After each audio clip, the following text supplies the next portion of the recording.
Your one test might not have a huge amount of impact, but when you look back over a year, the 100 or so tests you run might get the growth compounded over time. Welcome to the Experimentation Edge, where product managers, data scientists, and engineers talk about how they make smarter decisions. I'm Ashley Stirrup, the Chief Marketing Officer for GrowthBook, and in each episode, I'll sit down with an executive to unpack how they use experimentation and A/B testing to make better decisions. This show is sponsored by GrowthBook, the open source experimentation platform leader. Now let's jump in and get started with our next guest. Hello, and welcome to today's episode. Today, we're excited to have Edd Saunders, Product Experimentation Manager at JobLeads. Edd, welcome to the show. Thank you. Nice to be on here. Yeah. So Edd, maybe you could kick things off by telling us a little bit about JobLeads. Yeah, of course. So I'm Edd. I'm Product Experimentation Manager at JobLeads. JobLeads is turning ourselves into a career coaching service. So just to give you a bit of background, the company started almost 20 years ago, and it started out as effectively it was a job board, but better. And it became a premium job board. And then as customer tastes and demands have changed over time, we've now moved away from the kind of premium job board as our core service. It's now free for everyone. And now we're offering a range and a suite of tools to help job seekers find jobs. And then where we're moving to in the future is what I'm part of building, is effectively helping connect job seekers to jobs and help them stay in those jobs or find better jobs or improve their time within those jobs via tools like helping people negotiate salaries or better positions, those sorts of things. So yeah, as you can imagine, the kind of job seeker world is exploding at the moment. Yeah. Obviously good for us, not so good for the wider economy. But we've got the shake up with AI. It means the space we're in is growing massively, and it's quite an exciting space to be part of. Yeah. Because effectively my mission is to help connect job seekers to jobs. So the work that I do, the deliverance of my work, helps have real world impacts on real people. So for me, it's very nice. Yeah, I'll bet. That's pretty cool. Are you doing a lot with the AI as part of that? We do some, yep. So we've got a bunch of AI features. What I'm working on at the moment, so I'm part of the user acquisition team. So my job is effectively to turn new visitors into registered customers, and then turn registered customers, you activate them, so turn them into paying customers. So we don't really use AI to lieu a proper good customer experience. We use it to enhance the customer experience. And in my experimentation work, I'm using it very heavily for building MVPs effectively. And if we can validate them using AI, because it's cheap and easy, then we go away and build the feature properly in the background using our huge data resource that we've got. Got it. So you're using it for prototyping, is that what you mean? Yeah. And then really useful for discovery, really useful for the kind of analysis phase. I use it very heavily for prototyping, like you say, Claude design, Claude code. It's now, I don't write tickets anymore. So I've got skills to do it for me. It's brilliant. Yeah. It's a very time saving for me. Terrific. And can you tell us a little bit about your team and how JobLeads does experimentation? Yeah, experimentation, they only started testing really in, I think it's the beginning of January 2025, or maybe the end of 2024. So the organization is relatively new to experimentation. I was, I believe, the second dedicated experimentation hire. However, because it is a relatively new team, because we're hiring so many people at the moment, especially over the last year, a lot of people have come aboard with previous testing experience, which has helped shift the culture. But I've also been doing a lot of work on the experimentation operations side of things. So giving people the tools and access and capability to run experiments, but also without having to do too much admin work at the kind of front end, but also being able to collect and share the knowledge that we're gaining from each team, just to break down those silos.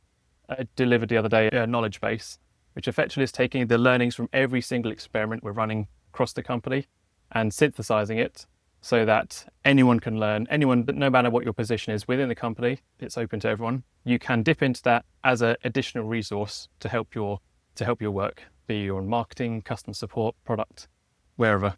Yeah, I think that's definitely an interesting trend in the whole experimentation space, is just how do you unlock as much insight as possible out of all the experiments you're running? How many different... Sorry, go ahead. It's a way of keeping people excited about experimentation as well. What I've seen from back in my consulting days, I was consulting side for about 6 years and I've recently moved back in-house, is there's a lot of interest in experimentation, it spikes at the beginning when you start and then dwindles slowly over time when people realize the reality of every idea they have might not be something that gets implemented. It might be proved, your great idea might be proved to actually be terrible. But the way I'm framing it isn't in terms of look at what's won, look at what's lost. It's look at what we've learned and look at what better decisions we're empowered to make because we run an experiment, rather than invested a huge amount of time and energy and resource into just delivering something and moving on. And for me, that's the exciting part, getting people involved, getting people understanding, helping keeping that cycle moving. Yeah, good times. Yeah, there's no question. That's where the real power of experimentation is, when you start to compound, right? General 100%. experimentation isn't about going and getting a home run. It's about stacking singles. So, Yeah, I think that's a really nice way of framing it. It's like your one test might not have a huge amount of impact, but when you look back over a year, the 100 or so tests you run might get the growth of the compounded over time. Yeah, no question. So how many different teams there are you supporting? I'm attached to the user acquisition team, so my primary focus is with them. Experiment operations stuff I'm doing is universal, so any team, I think we're about 130 people across the company. Obviously, not everyone is in product side. So there's probably about 6 or 7 teams who would benefit from the operational work that me and partner are that's doing. great. Yeah, so it's large impact organizational wide. Yeah, and usually one of the challenges with that is just helping people with the rigor of experimentation. Are they designing the experiment correctly and all that? So is that Yes. something you work on?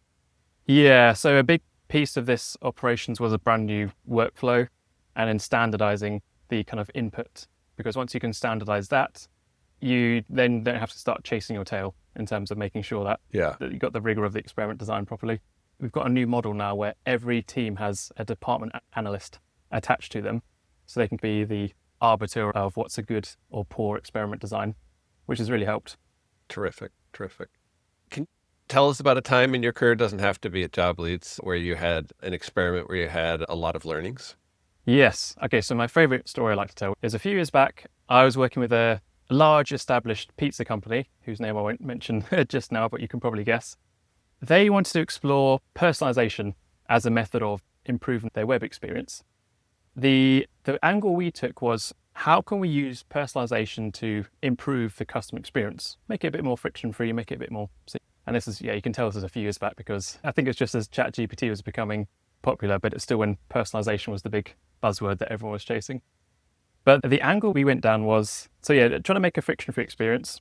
What we saw from the data, from the customer journey maps that we built in terms of drop-offs and the funnels, was that the average customer, it took them, I think it was around 22 distinct inputs from starting their session to completing their order. And obviously have to go through their email confirmation and they have to wait for it to be delivered, blah, blah, blah. So 22 distinct steps to make their food order. What we also noticed is that people, the biggest bulk of, I think it's probably about 50% actually, of traffic was returning users. And returning users would place the exact same order week after week. There might be some variation with the sides or drink or whatever, but their typical pizza was the exact same thing over and over again. What we'd also learned from previous experiments with part of this program was that people wouldn't just have this brand website open when they're ordering, they'd have 2 or 3 other takeaway brands open. So in the UK, we have Deliveroo and Just Eat. They're 2 of the big ones. So typically someone would be multi-tabbing between 3 different places, trying to see which gets their basket the first in order to place the order. Because what we realized is people were hangry. So they're hungry and angry and getting angry because their blood sugar is getting low. Right. Uh-huh. Knowing all that, we decided to see if we could reduce the number of clicks or inputs it took from landing and starting their session to completing the order, because that's the kind of logical conclusion you draw from that, right? Yeah. And they also wanted to explore personalization. So what we did is we spun up this, it's actually a really cool technical solution. I won't dive too much into that now, but we built them a database which collects every single individual item that customers are ordering, saves against their user ID. And then when they came back for the next week for their returning session, we served the exact same order back to them in the form of this really nicely designed widget. And it was literally, you land on the site, you can click one button, your entire order is added to your basket, and you're redirected to the checkout. So you go from clicks to, I think it was 5 or 6. So massive amount of time saving. Yeah. It had absolutely zero impact, Yeah. on user behavior. It didn't increase purchases. It didn't decrease purchases. People saw it and just thought, nah, I'm not using this. So were they at just all. not using it? It got a bit of interest, not as Yeah. much as we were expecting. And Yeah. because of that, the result of that is it didn't have any impact on the critical metrics we're trying to measure, which was typically revenue or revenue per session in Yeah. that regard. But what we learned from it is, aside from the fact that personalization for them specifically probably wasn't the best solution at this point, we did a few iterations, but we came to the conclusion that there's not really much point in forcing personalization on these people because it just doesn't work. It's a waste of money. But the other thing we learned is that the exploration is still a massive part of customers' delight, their enjoyment of the experience. And they feel like they want to have control over their experience. So by making it easier to find their order again, we actually took away some of their control. Maybe they felt like they weren't getting the exact same deal as before, or maybe they just wanted to explore different options. And I think that was part of it as well. People would kid themselves that they wanted something different this time, but actually they'd revert back to the exact same old pizza they bought time after time again. And yeah, it didn't work, but we learned a lot and saved a lot of money. So that's one positive we had from this track of experimentation. Boy, is that a great example of where you're just like, I'm sure this is going to be a winner. I just know it. It's just so obvious, isn't it? It's so logical. Yeah. It's the logical conclusion from all our research. It's pretty funny because, like, I know I personally would want that feature. I'm not going to go to 3 different websites. I'm going to order from the place around the corner, and I just want it as painless and quick as possible. And my exact same thing that I always have. Yeah, exactly. That would keep me up at night wondering why that feature didn't work. And it's some interesting learnings you've got there. So that leads into a great question, which is, so let's say you start working with a new product manager and they really haven't done experimentation before. They have a new feature that they want to test. How would you guide them on designing the experiment so they get the most learnings? One of the things I notice with people new to experimentation is they often think that 90% of what they test is going to be a winner. And in reality, it's more like 20%. Yeah. And so you have a very different mindset with experiment design if you're designing for a loser. That you want to learn on. I like this question a lot because part of my job as a consultant was to train others. And typically training people who are brand new to experimentation, never run a test before, but they're all full of ideas. I think the trickiest part is getting people out of the solution-based thinking and moving them into the problem-based thinking. So the solution-based thinking is trying to come up with ideas and just chucking stuff out the wall and hoping for the best. And we all have this natural internal bias that we believe our ideas are better than others for whatever reason. So I think everyone new to this has to go through this kind of ego death, you might call it, or ego flattening experience. Humbling. Yeah, exactly. Where their brilliant idea actually has zero impact whatsoever. But the way I do that is I like to guide people in terms of putting themselves in the shoes of the customer and then understanding the problems the customer is facing and then working out how we can develop solutions to solve those customer problems. Because what you'll notice is when you're problem focused like that, the output of your experimentation program will be 1, more effective in terms of better win rate, but 2, the learnings you get from that are going to be far better because that piece of intelligence you get from identifying an assumption about a problem and validating it is useful for anyone in the organization, not just product teams, but marketing teams. They can adjust their marketing based on that. Customer support teams, because they know what the typical fears of these customers are. Leadership teams, because they can know how to steer the ship in terms of the problems that we're trying to solve. But yeah, I like to run an exercise called customer journey mapping, and it's a good introduction to analytics tools as well. So it's like, if my goal is to get, let's say on JobLeads, my goal is to get a new customer to become a paid customer, which means they need to land on the site, they need to go through the kind of sign up process, they need to obviously then go through the payment gateway, and then they're redirected to the sort of introductory type stuff. The first thing I want to understand is the customer journey map. So where are people coming from, as in which channels and sources? Where are they landing on the site? What is their primary action after that? And then looking at all the individual kind of micro steps they need to take in order to get through that next gate of acquisition to activation. And then from that, we can we can work out the funnel drop-off rates in a very granular detail. So let's say you land on the JobLeads website, you click a sign up button, you can choose to sign up by email.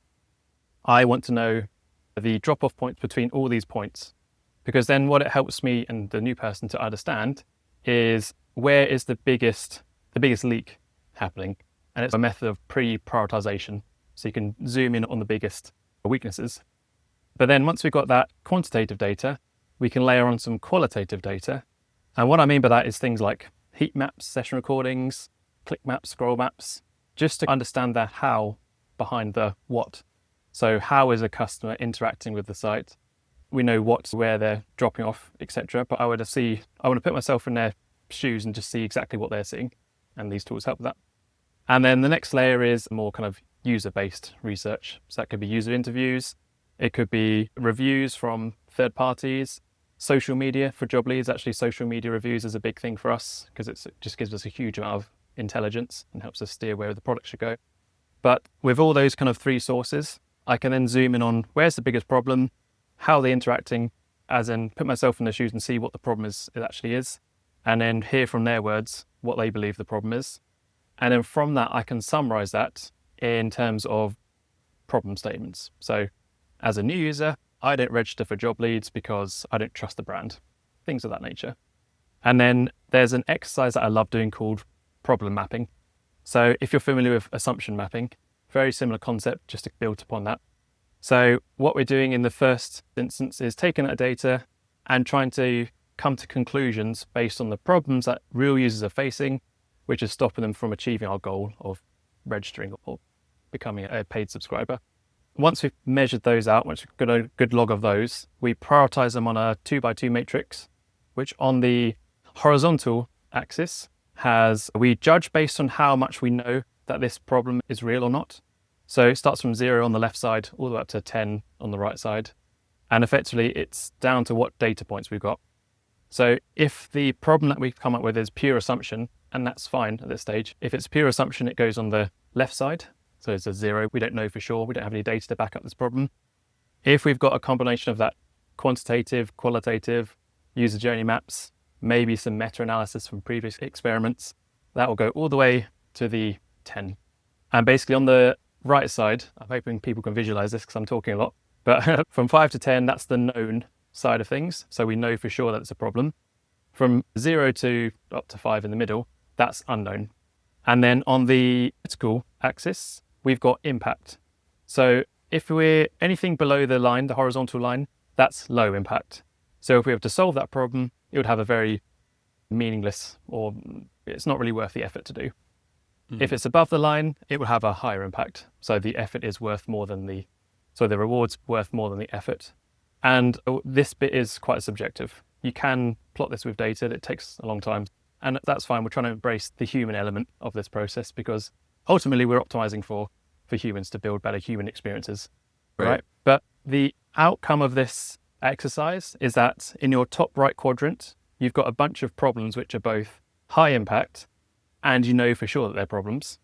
Then in the top left quadrant, you've got a bunch of stuff which is high impact but unknown. So in terms of prioritizing those problems, you take the high impact known stuff, you then turn those into potential hypotheses and then come up with solutions to test those hypotheses.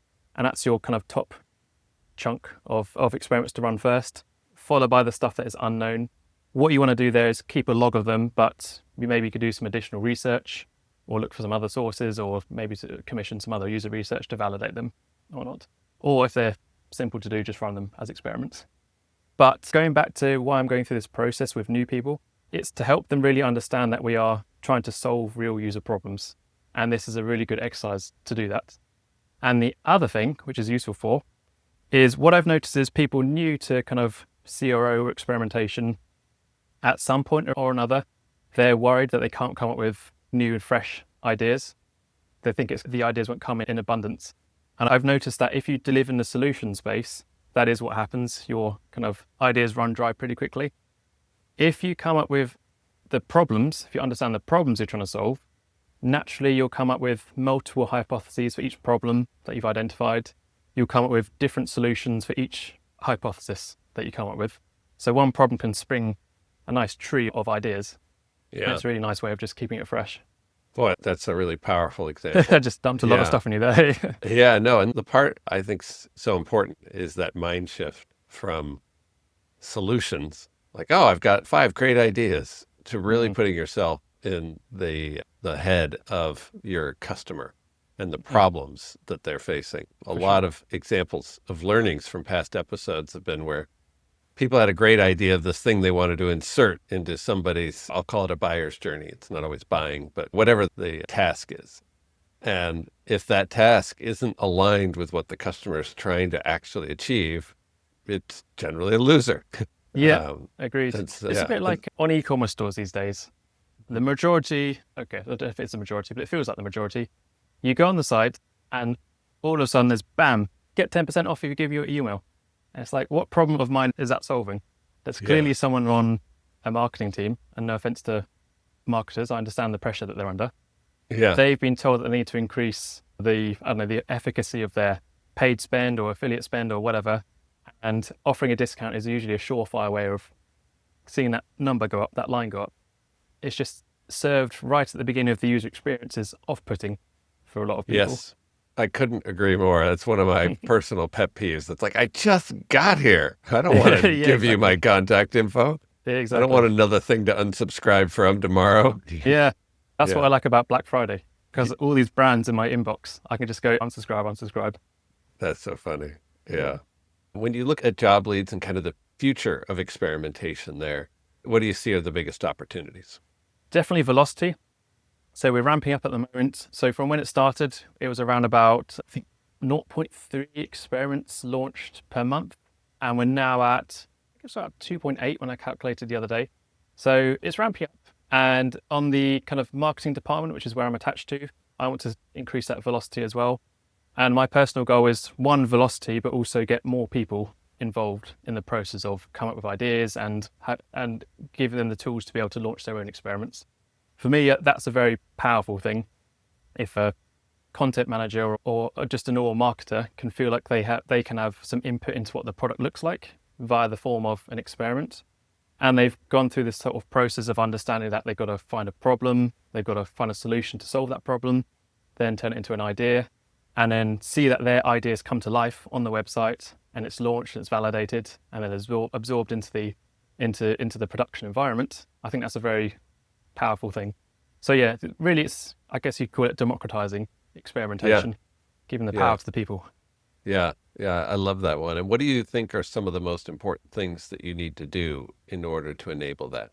And I assume some of that is technology and some of that is like education and things like that. Yeah, I think it's education. I think habit change is probably the bigger one.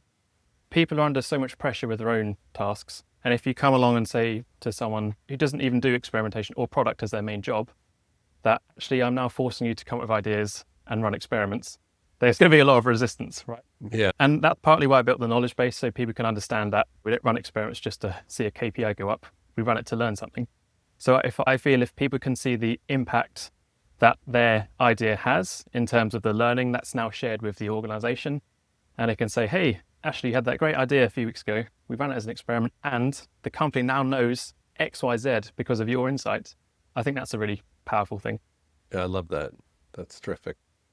Do you see yourselves using AI in other ways to enable experimentation or enable better analysis, things like that? Yeah, our workflow's changed massively already because of AI. One is the kind of, like I said earlier, the creation of basic stuff like tickets and keeping things moving smoothly like that, and standardizing tickets and making sure everything has the correct fields filled out that I need for the knowledge base.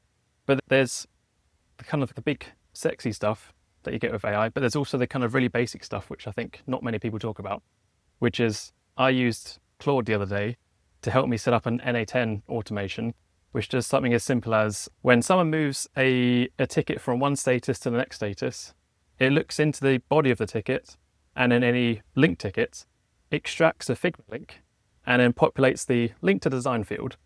So it's just super simple stuff like that, which I find AI is really useful for. And it's one of those things that I need to keep the knowledge base up and running. It's good for the kind of documentation and consistency of that documentation. And it's like a 30-second job if I did it myself, but it's one of those really low priority jobs that no one wants to do. So if I can do stuff like that to ease the burden a bit, those little stepping stones are going to help people over the entire organization run experiments and learn from those experiments. Yeah, I love that. I actually think that's one of the secret things about AI. Like you said, it's underappreciated, that Yeah, it enables a 100%. new kind of automation. With a little bit of AI and a little bit of automation, you can remove a lot of friction. So that's a terrific example. Yeah. Ed, thank you so much for being on the show today. I feel like we learned a ton. I loved that whole framework that you have for both coming up with ideas and evaluating them. I think that's a great thing for our listeners to think about and apply to their own business. So thank you so much for joining the show today. My pleasure. Nice to chat. Thanks for tuning in. If you enjoyed this conversation, please support our channel by hitting the like button and subscribing. Better yet, share the episode with a friend. I'm Ashley Stirrup with GrowthBook. We'll see you next time on the Experimentation Edge.